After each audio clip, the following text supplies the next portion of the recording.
Hi friends, welcome to Indhu's kitchen. இன்றைக்கி நம்மளோட கிச்சனில் டக்குன்னு 5 நிமிஷத்தில் செய்யக்கூடிய ஒரு டேஸ்டான வேர்க்கடலை சட்னி எப்படி செய்கிறதுன்னு பார்க்கலாம். இதை செய்கிறதுக்காக ஃபர்ஸ்ட் ஒரு கடாயில் 1 டேபிள் ஸ்பூன் எண்ணெய் சேர்த்துக்கோங்க. எண்ணெய் சூடானதுக்கப்புறமா இதில் 1/2 கப் அளவு பச்சை வேர்க்கடலை சேர்த்துக்கிறேன். இதுக்கு பதிலாக நீங்கள் வறுத்த வேர்க்கடலை கூட யூஸ் பண்ணிக்கலாம். ஸ்டவ்வை லோ டு மீடியம் ஹீட்டில் வச்சுட்டு இந்த வேர்க்கடலையை நல்லா வறுத்துக்கோங்க. ஒரு 2-3 நிமிஷத்தில் இது நல்லா வறுபட்டு வந்துடும். பாருங்கள், இது நல்லா வறுபட்டுருச்சு. இதில் காரத்துக்கு நான் 10 வரமிளகாய் சேர்த்துருக்கேன். உங்களோட காரத்துக்கு ஏற்ற மாதிரி மிளகாயோட அளவை எடுத்துக்கோங்க.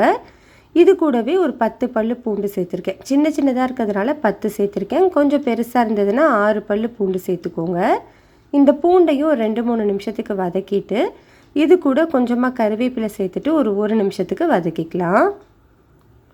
இப்போ இதெல்லாமே நல்லா வதங்கி வந்துருச்சு.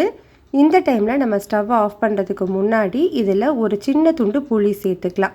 புளி இந்த அளவு சேர்த்திங்கன்னா போதும். புளி சேர்த்த உடனே ஒரு முறை கலந்துட்டு ஸ்டவ் ஆஃப் பண்ணிக்கோங்க. இந்த சூட்டில் இது நல்லா வதங்கி வந்துடும்.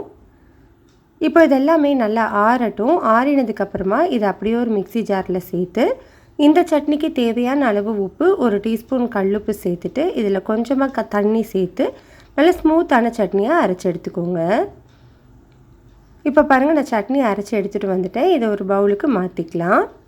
சட்னியோட கன்சிஸ்டன்சி உங்களுக்கு இந்த மாதிரி இருக்கணும். இப்படி இருந்தது அப்படின்னா இட்லி தோசையோடு சாப்பிடும்போது ரொம்ப நல்லாயிருக்கும்.